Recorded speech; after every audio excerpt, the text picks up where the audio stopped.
નમસ્કાર, હું છું અંજલિ રાવલ અને તમે જોઈ રહ્યા છો કેટીવી ન્યૂઝ ગુજરાતી. આજે વિજયાદશમી એટલે કે દશેરાનું પાવન પર્વ. અસત્ય પર સત્યનો, અન્યાય પર ન્યાયનો અને દુષ્ટતા પર સદગુણોનો આ વિજયોત્સવ સમગ્ર દેશમાં ઉત્સાહપૂર્વક મનાવવામાં આવે છે. આ અવસરને વિશેષ બનાવવા માટે આજે આપણી સાથે ઉપસ્થિત છે શાસ્ત્રીજી ભદ્રેશભાઈ દવે. આપનું સ્વાગત છે શાસ્ત્રીજી. નમસ્કાર. સૌ પ્રથમ તો જણાવશો શાસ્ત્રીજી કે દશેરા તહેવારનું ધાર્મિક અને સાંસ્કૃતિક મહત્વ શું છે?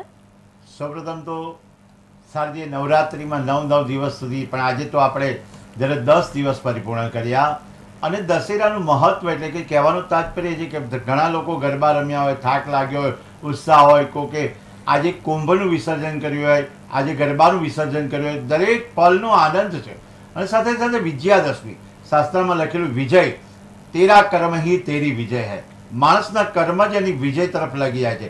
શાસ્ત્રમાં લખ્યું છે કે અસત્ય પર સત્યનો વિજય. એટલે લખ્યું છે કે સત્ય પરેશાન હો सकता है लेकिन सत्य की शान नहीं जा सकती है, वो है सत्य. એ સત્યની મહિમા, સત્યનો જે ઉત્સાહ, અને સાથે સાથે 2 ઓક્ટોબર, અને 2 ઓક્ટોબર ગાંધીજીનું પણ આજે મહત્વનું કાર્ય કરવા માટે 2 ઓક્ટોબર પણ સમન્વિત થાય છે, દશેરાનું પણ સમન્વિત થાય છે, વિજયાદશમીનું મહત્વ છે. જ્યારે જ્યારે આપણે વાત કરતા હોય વિજયાદશમીનું, આધ્યાત્મિક મહત્વ ખૂબ રહેલું છે. 9 દિવસ સુધી જ્યારે નોરતાર કરતા હોય, નવરાત્રિ આપણે ઉજવતા હોય, માની આરાધના કરતા હોય, ને આજે ઘણા લોકો ઉપવાસ પણ તોડશે. ઉપવાસને છે ને એ તોડી, અને એટલે કે ઉપવાસ છે ને આપણે પૂર્ણ કરશે અને આગળ વધશે. કારણ કે જ્યારે જ્યારે વ્યક્તિ ભક્તિની આરાધના તરફ આગળ વધતો હોય ત્યારે એક પ્રકારનું જેનું એનું આગળનું આગમન, જ્યાં સુધી આગમન છે ને, જ્યાં દશેરાનું થાય છે ત્યાંથી શરૂઆતે આજે 9 દિવસ પહેલાંની શરૂઆત જોયું કે જ્યારે શારદીય નવરાત્રિનું પ્રથમ દિવસ, પ્રથમ શૈલીપુત્રી છે, એટલે પહેલા દિવસની શરૂઆતથી જ આપણે શૈલીપુત્રી અને છેલ્લે સિદ્ધિદાત્રી માતા. તાત્પર્ય એ છે કે 9 દિવસ સુધી નોરતામાં આપણે ઉજાગર. આધ્યાત્મિક મહત્વ ખૂબ રહેલું છે. કારણ કે માણસ જ્યારે પણ મહત્વ વિના કંઈ પણ કાર્ય કરી શકતો નથી. આ ફક્ત એક ઉજવણી નથી, પણ એક ન્યાયિક વાત છે કે ન્યાય, જ્યારે જ્યારે અસત્યનો મહિમા વધી જાય, અસત્ય વધી ગયું છે, ત્યારે સત્યને બહાર આવવું પડે. અને સત્ય ક્યારે બહાર આવી શકે? સત્યમ પરમ ધીમહી. ભાગવતજીમાં પણ ઉલ્લેખ કરેલો છે કે સત્યમ પરમ ધીમહી, સત્યથી શરૂઆત હોતી હૈ. એટલે સત્ય છે ને બહુ અગત્યનું છે. ત્યારે અન્યાય, ન્યાય, દરેક શબ્દો જુદી જુદી પરિકાષ્ઠા છે. પણ ક્યારે આપણે જે કામ કરવાનું હોય ત્યારે દશેરાનું મહત્વનું પણ સમજીએ કે ન્યાય અને સત્ય પર સ્થાપિત કહેલો કહેવાય છે. ખાસ કરી પુણ્યપૂર્ણ માનવામાં આવે. આ તહેવાર પુણ્ય અને પૂર્ણ માનવામાં આવે. 9 દિવસ પૂરા થાય, 10મા દિવસે આપણે આગમન થાય, અને દશેરાનું આગમન. આ દશેરાનું આગમન છે ને એ જ આપણી શરૂઆત છે દિવાળી. દિવાળી અને દશેરાની રાશિ પણ એક આવે, દેવીની ઉપાસનાની પણ રાશિ એક આવે. તો આપણે આરાધના કરવાના પર્વ તરફ આગળ વધી રહ્યા છે. ત્યારે મહત્વ એટલા માટે છે કે આજના દિવસે વિજય ઉત્સવ તરીકે ઉજવાય. રામચંદ્ર પરમાત્મા દશાનંદને જ્યારે વધ કરી એમ કહેવામાં આવે, ત્યારે સંહાર કરી અને ત્યાર પછી જ્યારે પોતાના ઘર તરફ પ્રયાણ કરે, અયોધ્યા તરફ પ્રયાણ કરતા હોય, અને કે વિજયાદશમી દીપનો ઉત્સવ છે અને જ્યોતનો ઉત્સવ છે. કારણ કે જ્યોતિ સ્વરૂપ આપણા જે સંસ્કૃતિમાં લખેલું કે જ્યોત સ્વરૂપમાં બિરાજમાન થાય, પરમાત્મા જ્યોતિ સ્વરૂપમાં બિરાજમાન થાય. દીવા પ્રાગટ્ય કરવામાં, જો 8મનો દિવસ હોય, 9મનો દિવસ હોય, દશેરાનો દિવસ હોય, ત્યારે ખૂબ જ્યોતિ પ્રગટાવવામાં આવે, ખૂબ આપણે રોશની કરવામાં આવે. અત્યારે તો બધું રોશની તરફ આગળ વધી ગયું છે, લાઇટિંગ કરવામાં આવે. ત્યારે પરમાત્માનું આગમન થવાનું હોય. પરમાત્માની જ્યારે આ છે ત્યારે દશેરાનું મહત્વ ખૂબ રહેલું છે. નવરાત્રિના 9 દિવસ સુધી આપણે દુર્ગા સપ્તશતીનો પાઠ કર્યો હોય, ચંડી પાઠનો પાઠ કર્યો હોય, અને માતાજીની આરાધના કરી હોય, સિદ્ધ કુંજિકા સ્તોત્રનો પાઠ કર્યો હોય, અને ત્યારબાદ 10મે દિવસે નવચંડી યજ્ઞ. ખાસ કરીને જ્યારે જ્યારે આપણે કોઈ પણ સોસાયટી, કોઈ પણ પોળ, કોઈ પણ વિસ્તાર કે ક્યાંય પણ જઈએ ને ત્યારે આમ કહેવામાં આવ્યું કે આજે દશેરા ઉજવવાના છે, દશેરા ઉજવીએ છીએ, તો એના સાથે કે નવચંડી યજ્ઞ રાખ્યો છે. આજે તહેવારનું મહત્વ છે, બધા ભેગા થાય છે. કારણ કે ભેગા થવું એ અગત્યનું. નવરાત્રિમાં 9 દિવસ રાત્રિમાં ભેગા થાય, અને 10મે દિવસે દશેરાના દિવસે બધા દિવસે ભેગા થાય. દિવસે ભેગા થઈ અને પરમાત્માનું નામ સ્મરણ કરે છે, નવચંડી યજ્ઞમાં પાર્ટિસિપેટ થાય છે અથવા યજ્ઞ કરે છે. કેટલાકના ઘરે દુર્ગા સપ્તશતીનો પાઠ થતો હોય, કોઈક જગ્યાએ સતચંડી થતી હોય, કોઈ જગ્યાએ રામજીની પણ પૂજા થતી હોય. આજનો અવસર જોઈએ તો આપણે વિચારવા જેવું કે રામજીની પણ પૂજા કરવામાં, રામની પૂજા કરવામાં આવે. રામની પૂજાનું પણ મહત્વ છે. આજે જ્યારે મહત્વ એટલું બધું છે કે આજના દિવસે જે દશેરાની વાત કરું તો તમને સમજણ પૂર્વકની આજે એક વાત કરી કે દશેરા વણ જોઈતું મુહૂર્ત છે. એમાં મુહૂર્તની કોઈ જરૂર જ નથી પડતી. બરું જ્યારે મુહૂર્ત છે ને ક્યારે જોવા પડે ખબર છે? કે જ્યારે આપણે દિવસ આવતો હોય એ રીતે. તો આજના દિવસે ખાસ કરીને જ્યારે આજે વિજયાદશમી હોય એટલે કે દશેરાનો દિવસ, ત્યાર પછી આવશે જ્ઞાન પંચમી એટલે કે લાભ પાંચમનો દિવસ આવશે. લાભ પાંચમ પછી આવશે જ્યારે આપણે જોયું કે વસંત પંચમીનો દિવસ આવે. વસંત પંચમીના દિવસે પણ મુહૂર્ત જોવામાં નથી આવતા. અખાત્રીજ એટલે કે અક્ષય તૃતીયાના દિવસે પણ મુહૂર્ત જોવામાં નથી આવતા. આ બધા દિવસો એટલા બધા ઉત્તમ નહીં, પણ હું તો મારી રીતે કહેવા માંગુ તો આ બધા દિવસો સર્વોત્તમ છે. જ્યારે તમે પરમાત્માનું નામ સ્મરણ કરવા બેસો છો, પરમાત્માનું નામ લઈ લો છો અને નામ તરફ આગળ વધી રહ્યા છો, ત્યારે ઉત્તમમાં ઉત્તમ દિવસ. દશેરાના દિવસે કોઈ મુહૂર્ત જોવાની જરૂર નહીં, જ્ઞાન પંચમીના દિવસે જોવાની જરૂર નથી, અખાત્રીજના દિવસે જોવાની જરૂર નથી, વસંત પંચમીના દિવસે પણ જોવાની જરૂર નથી. આ વણ માંગ્યા મુહૂર્ત છે. અને આપણા ગુજરાતમાં ખાસ કરીને રથયાત્રાનો પણ પર્વ છે, રથયાત્રામાં પણ મુહૂર્ત જોવામાં આવતું નથી. આ 5 દિવસો એવા ઉત્તમ કીધેલા છે. આ દિવસે ખરીદી વ્યક્તિ કરે છે, ખરીદી કરીને આગળ વધે છે, કોઈ પણ કામનું નિર્માણ કરે છે, કોઈ પણ પ્રોજેક્ટ મૂકે છે, ક્યાંય આગળ વધવાની પ્રક્રિયા કરી રહ્યો છે. જીવનમાં જે વ્યક્તિ જ્યારે પણ પરમાર્થ તરફ જાય ત્યારે દશેરાનું મહત્વ છે ને. અને ઘણીવાર દશેરાએ કામ ન થાય ને, આખા વર્ષમાં કામ થતા હોય પણ દશેરાના દિવસે કામ નથી થતા, તો કે દશેરાએ ઘોડો આપણો દોડ્યો નહીં. કારણ કે વ્યક્તિ જ્યારે કામ કરવાની નિમણૂક કરતો હોય, કાર્ય કરતો હોય, સત્કર્મ તરફ આગળ વધતો હોય, ત્યારે એને એ મુહૂર્ત માટે સર્વપ્રથમ દશેરાનો દિવસ બહુ ઉત્તમ કીધો છે. ગણેશની પૂજા કરી શકાય, બ્રહ્મ મુહૂર્તની પૂજા કરી શકાય, દેવોની આરાધના કરી શકાય. શાસ્ત્રીજી, રામાયણમાં આ દિવસે શ્રી રામે રાવણ પર વિજય મેળવ્યો તે રીતે મનાવવામાં આવે છે. તો આ કથામાંથી આપણે જીવન માટે કયો સંદેશ લેવો જોઈએ? સર્વપ્રથમ તો જ્યારે જે વાત છે ને કે હરિ અનંતા, હરિ કથા અનંતા, હરિ અનંત છે ને એની કથાઓ પણ અનંત છે. જ્યારે જ્યારે આપણે ભગવાનનું નામ સ્મરણ કરીએ ને, રામ રામ 2 વખત બોલવામાં આવે, રામ 1 વખત નથી બોલવામાં આવતું. રામ રામ, કોઈને પણ નમસ્કાર કરીએ તો રામ રામ કરવામાં આવે. શું બોલવામાં? રામ રામ. એનું કારણ શું છે કે 108 વાર થાય, 54 ને 54 108 વાર થાય. એટલે તમે 108, જો ધારો કે તમને બીજું નામ બોલી ના શકો તો કંઈ નહીં, પણ રામ રામ શબ્દનું ઉચ્ચારણ કરો તો પણ આપણું દિવ્ય જન્મ સફળ થઈ જાય. રામચરિત માનસમાં પણ લખેલું કે બડે હી ભાગ માનુષ તન પાવા. અને આ જન્મમાં તમે મનુષ્ય અવતાર પ્રાપ્ત થયો હોય ને, મનુષ્ય અવતાર એટલે કે મનુષ્ય જન્મ પ્રાપ્ત થયો હોય તો ભગવાન રામનું નામ સ્મરણ કરવું અગત્યનું છે. અને રામનું નામ લેવા માટે આ એક સંદેશો છે. રામના નામમાં જ એટલી બધી શક્તિ છે. એવું કહેવામાં આવે રામ નામ મેં બલિહારી, એટલે કે રામ નામમાં જ એટલી બધી શક્તિ છે. તો રામમાં એટલી બધી શક્તિ રહેલી છે. રામ ભગવાનની આરાધના કંઈ એટલું બધું એમને ત્યાગ કરીને આગળ વધ્યા છે. તે ત્યજન ભુંજિકા, જે વ્યક્તિ ત્યાગ કરે છે ને એ વ્યક્તિ આગળ વધી શકે છે. વ્યક્તિને છે ને ત્યાગ બહુ જરૂરી છે. જો ત્યાગ કરે તો આગળ વધે. એનું કારણ શું છે ખબર છે? કે તમારે કંઈક છોડવું પડે. છોડવા માટેની તૈયારી રાખવી પડે. જોજો તમારા શરીર ઉપર થોડું ઘણું પણ વજન વધારે હશે ને તો એ વજન તમે છે ને ઘટાડશો, વજન ઘટાડી અને આગળ ચાલશો. પણ જો તમારા શરીર ઉપર વજન હશે, બેગ હશે, દફતર હશે કે કંઈ પણ તમારી જોડે વજનદાર વસ્તુ છે ને તો જલ્દી ચાલી શકશો નહીં. એટલે તમારે વજન ઓછું કરીને કામ કરવાનું છે. જ્યારે જ્યારે આ કાર્ય કરવાનું ત્યારે સત્કર્મ બહુ જ કાર્ય કરતા હોય. સત્કર્મ એટલે કે સારામાં સારું કામ કરો. દશેરાનો દિવસ છે એ તાત્પર્ય રહેલું. તમારો બહુ પ્રશ્ન ને ઉત્તમ પ્રશ્ન છે કે એમની જોડે શું શીખવા મળે. તો હું એમ કહેવા માંગુ કે શું નથી શીખવા મળતું. કારણ કે દરેક વસ્તુ ભાઈ, જ્યારે કે રામજી જોડે એટલું શીખવા મળે ભાઈ ભાઈનો પ્રેમ કેવો હોય. અને ત્યાંથી એટલું પણ શીખવા મળે છે કે રામજી જોડે કે માતાની જોડે આપણે માતાના ગુણ હોય. માતા ધારો કે આપણને અવગુણ બતાવડાવે છે તો પણ આપણે એમની જોડે સરેન્ડર થઈને પણ કામ કરવાનું. જ્યારે રાજ્ય સુખ મેળવવાનું, દરેક વ્યક્તિને રાજ્ય સત્તા મેળવવાની ઈચ્છા થતી હોય પણ છતાં પણ રામ ભગવાન જ્યારે રાજ્ય સત્તા દૂર રહી અને 14 વર્ષનો વનવાસ, દરેક વ્યક્તિને ખ્યાલ છે કે વનવાસનું મહત્વ પણ એટલું બધું છે કે જ્યારે જ્યારે નીકળ્યા છે રઘુકુળથી આગળ વધ્યા અને ત્યાંથી આગળ વધ્યા શ્રીલંકા સુધી પહોંચ્યા. એટલે કે લંકા સુધીની જે છે એક એક બાબત નાનામાં નાની યાદ કરીએ ને આપણે વિચરણ કરીએ ને તો એટલું બધું લખેલું શાસ્ત્રમાં છે કે રામજી જોડે એટલું શીખવા મળે કે સરળ રહેવું. માણસ સરળ રહી શકે ને તો બધું કામ થઈ શકે. સરળતાથી નાનપણથી જ એમને જ્યારે અભ્યાસ કર્યો, વિદ્યાભ્યાસથી તરફ આગળ વધ્યા. ત્યાર પછી જ્યારે શત્રુઓનો પણ સંહાર કર્યો, અહલ્યાને પણ જ્યારે ઉદ્ધાર કર્યો છે, સબરીના ત્યાં જઈને બોર આપણે ખાધેલા છે રામ ભગવાને. ત્યાંથી આગળ વાત કરીએ તો જ્યારે રામ રણ સંગ્રામમાં જાય છે ત્યારે પણ એમની નીતિ પ્રમાણે શાંતિથી એ કામ કરે છે. કોઈક જગ્યાએ ન્યાય આપવા માટે પણ આગળ વધ્યા છે. કોઈ જગ્યાએ એમને કીધેલું છે કે મારા થકી પણ તમને ન્યાય મળી જશે. અન્યાય પર વિજય મેળવવાનો છે ને ન્યાય આપવા માટે. સુગ્રીવ અને વાલીની વાત આવે ત્યારે પણ આપણે જોઈએ ત્યારે તે પણ એ ન્યાય આપે. આ બધું વિભીષણ અને રામની જ્યારે સંવાદની જ્યારે વાત કરવામાં આવે ત્યારે વિભીષણ પણ એમને પણ પોતે વિચાર્યું કે હું તો રામની જોડે રામનું નામ જપ કરતા હતા. અને હનુમાનજી મહારાજ પણ સેવક એમના, હનુમાનજી મહારાજ અષ્ટ સિદ્ધિ નવ નિધિ કે દાતા, એ હનુમાનજી મહારાજ પણ એમની જોડે પડખે રહે છે. એવું લખેલું શાસ્ત્રમાં કે દુનિયા ચલે ને શ્રી રામ કે બિના, રામજી ચલે ને હનુમાન કે બિના. હનુમાનજી મહારાજ પણ કપરા સમયમાં ભગવાન રામને પણ મદદ કરવા માટે તૈયાર છે. રામજી છે ને એના માટે પણ તૈયારી છે.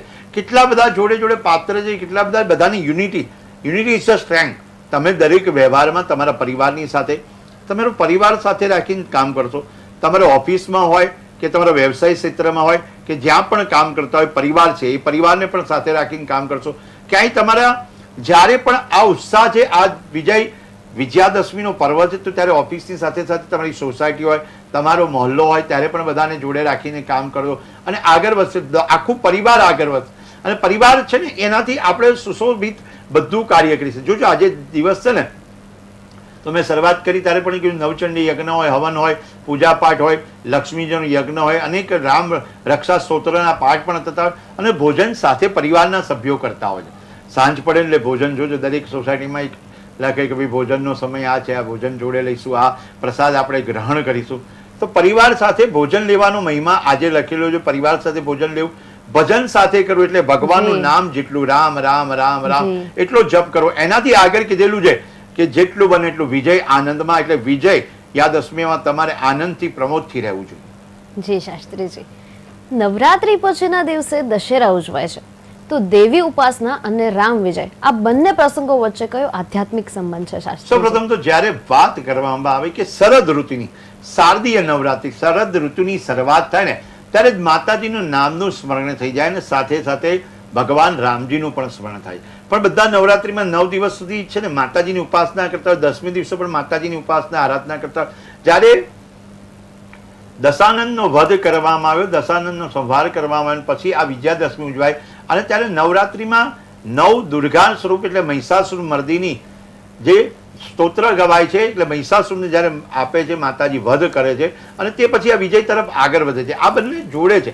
મહિષાસુર નામનો જે રાક્ષસ હતો એને મારવા માટે માતાજીએ 9 દિવસ સુધી એમને જ્યારે યુદ્ધ કર્યું છે.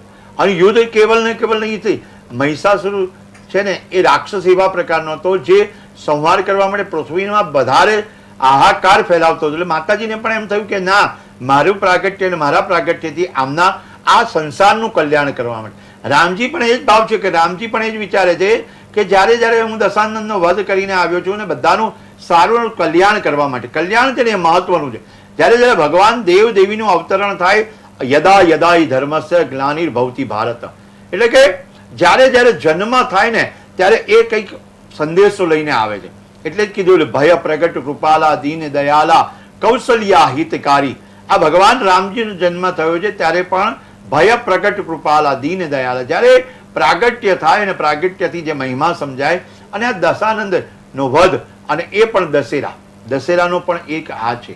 દશેરાનું પર્વમાં એ દિવસનું મહત્વ એટલા માટે સમજાય છે કે દશેરાના દિવસે વ્યક્તિ જ્યાં પણ હોય ને ત્યાં સુધી ભગવાનનું નામનું સ્મરણ કરતો રહે છે, ઈષ્ટદેવને પ્રાર્થના કરતો રહે. આ છે ને જે કથા, વાત અને વાર્તા, એવું કહે છે કે કથાથી છે ને આપણો થાક ઉતરી જાય.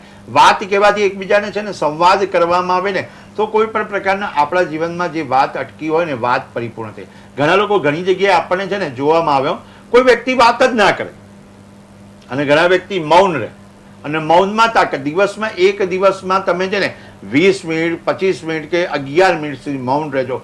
એક આ દશેરાથી આવતા દશેરા સુધી જોજો તમારું કલ્યાણ કેટલું થશે. મૌન રહેવાથી તમારી શક્તિ વધી જશે, મૌન રહેવાથી તમારી તાકાત વધી જશે અને તમારું કામ નિર્વિઘ્ન પાર પડશે. એટલે દશેરાના પર્વમાં એ શીખવા જેવું છે કે વ્યક્તિ શાંત રહીને બધું કાર્ય કરી શકે છે.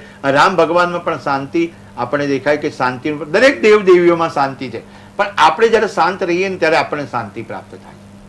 શાસ્ત્રીજી, સરળ ભાષામાં કહેશો કે દશેરાના દિવસે દરેક વ્યક્તિએ કયો સંકલ્પ જે છે એ લેવો જોઈએ કે જે જીવનમાં ખરેખર ઉપયોગી સાબિત થઈ શકે? તન્મે શિવ સંકલ્પમસ્તુ. તનમાં અને મનમાં સંકલ્પ થાય ને તો બધું કાર્ય પાર પડે. સંકલ્પ એટલે કે સારી કલ્પના, એક યોજના, તમે કંઈ પ્લાન કરી રહ્યા છો, તમારો સારો સંકલ્પ, દ્રઢ સંકલ્પ, દ્રઢ ઇન ચરણ કેરો ભરોસો. તમારે જ્યારે જ્યારે પણ દશેરાનું હોય અને જે દિવસે ભગવાનનું સ્મરણ કરતા હોય, ભગવાનને પ્રાર્થના કરતા હોય, એ મહત્વની બાબત એ છે કે તમારે એક સંદેશો એ છે કે પહેલાં આપણે જ્યારે જોઈએ છે કે ઘણીવાર આપણે જોઈએ કે રાવણને ત્યાં બારવા માટે જતા હોય, રાવણનું દહન કરતા હોય, આ વાક્ય આપણે સાંભળતા હોય, પણ રાવણને દહન કરવા માટેની આપણી શક્તિ નથી, કારણ કે આપણે રામ બનવું પડે. રામ બનવું પડે એટલે કે 10 જે માથા છે એ 10 માથા, જે કામ, ક્રોધ, મદ, મોહ, માયા, અહંકાર અને મત્સ્ય અને એનાથી આગળ કીધેલું છે કે કોઈ પણ પ્રકારની ઈર્ષા અને ત્યાર પછી જો અભિમાન, કોઈ પણ પ્રકારનું બધું છોડી એ 10 વસ્તુનો ત્યાગ કરવો પડે. કારણ કે જીવનમાં તમે ક્રોધનો ત્યાગ કરી દો છો ને તો બધું પ્રાપ્ત થઈ જાય. ક્રોધ છે ને એ ક્ષણજીવી છે, પણ પરિણામ એનું ચિરંજીવી. ક્રોધનો ત્યાગ કરવો, ઈર્ષા ન કરવી, જે છે ભાગ્યમાં આપણને પ્રાપ્ત થવાનું છે અને ભાગ્યથી જ આપણને મળી રહ્યું છે. કારણ કે જીવનમાં પણ ભાગ્યના માટે ભગવાનના નામનો સહારો, નામ લેવું અગત્યનું. કારણ કે નામ લેશો ને ભગવાનનું તો તમારું કામ થશે. મેરા આપકી કૃપા સે સબ કામ હો રહા હૈ. ભગવાનની કૃપા ઉતરે તો જ કામ થાય. ભગવાનની કૃપા નથી તો કશું જ કામ નથી થઈ શકતું. તો આપણે વિચાર કરીએ કે આ જે 10 મસ્તક, 10 દિવસ અને 10 વિશે કીધું, ઘણીવાર વન સન હોય પણ આપણું જીવન ટેન્શનમાં હોય. એટલે ટેન્શનમાં પણ આપણે રહેતા હોઈએ તો આપણે ટેન્શનને દૂર કરવા માટે પણ ભગવાનનું નામ લેવું અગત્યનું. શાસ્ત્રીજી, શાસ્ત્રોમાં કહેવામાં આવ્યું છે કે રાવણના 10 મસ્તક હતા, તો આ 10 મસ્તક શું શું પ્રતીક કરે છે? સર્વપ્રથમ જ્યારે આપણે હમણાં પણ વાત કરી કે 10 મસ્તક હતા, એટલે તમે એક વસ્તુ વિચારવા જેવી છે કે તમારું એક માથું છે ને, એક તમારું શરીરનું એક માથું છે અને એક કામ કરવાનું છે.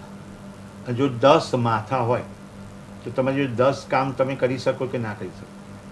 10 માથા હોય એટલે એમનામાં એટલી બધી રામ ભગવાને કીધેલું છે. રામ અને જય વિજયની વાત ભાગવતમાં પણ કહેવામાં આવેલી છે.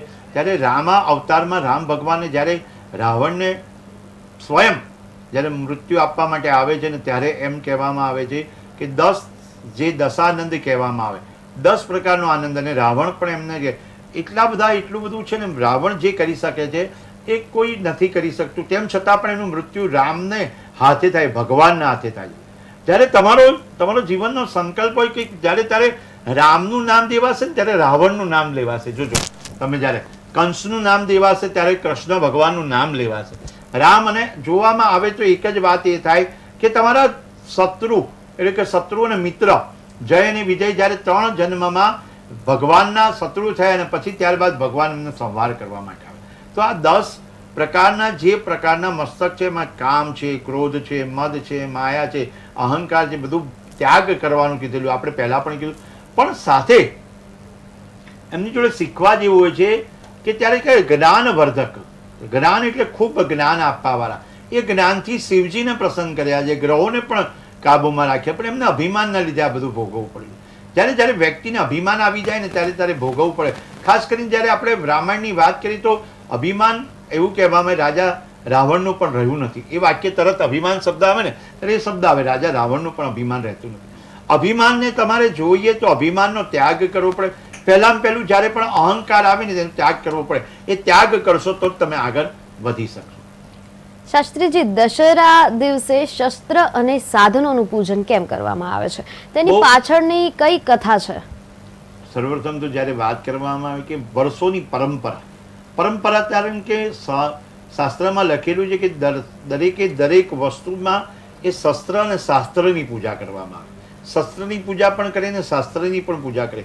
ધારો કે આપણે જે પણ સાધન કે વાહન લઈ નીકળતા હોય, પહેલાના જમાનામાં રથની પૂજા કરવામાં આવતા, સમી પત્રની પૂજા કરવામાં આવતી, સમીનું જે વૃક્ષ હોય ને એની પણ પૂજા કરવામાં આવતી. ધીમે ધીમે એ રથમાંથી આપણે સાધનો થઈ ગયા, વાહનો થઈ ગયા, તો વાહનોની પૂજા. આખું વર્ષ સુધી એ વાહન આપણે ઉપયોગ લેતા હોય, ઉપભોગ કરતા હોય.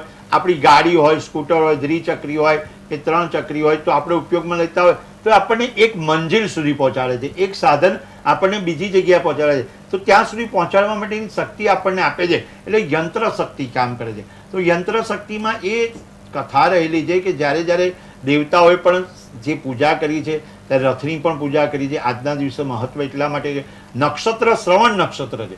શ્રવણ નક્ષત્રના દિવસે આપણે ભગવાનની પૂજા કરતા હોય, દેવોની પૂજા કરતા હોય, શાસ્ત્રની પૂજા કરતા હોય. શ્રવણ નક્ષત્રના દિવસે ભગવાનની પૂજા કરવાથી આપણે સારું પરિણામ આવે. પણ સાથે સાધનની એટલે કે જે વિકલ્પ હોય એની પૂજા કરવામાં આવે, એને ચાંદલો કરવામાં આવે, ચોખા કરવામાં આવે, પછી હાર ચડાવવામાં આવે. વર્ષમાં એક દિવસ એવો છે કે જેમાં તમે તમારા જે વાહન છે એની પૂજા કરી અને તમે આગળ વધવા માટે પરિશ્રમ કરતા હોય, એ પર્યટન કરતા હોય તો આગળ વધી શકો છો. એટલા માટે આ પૂજાનું મહત્વ છે.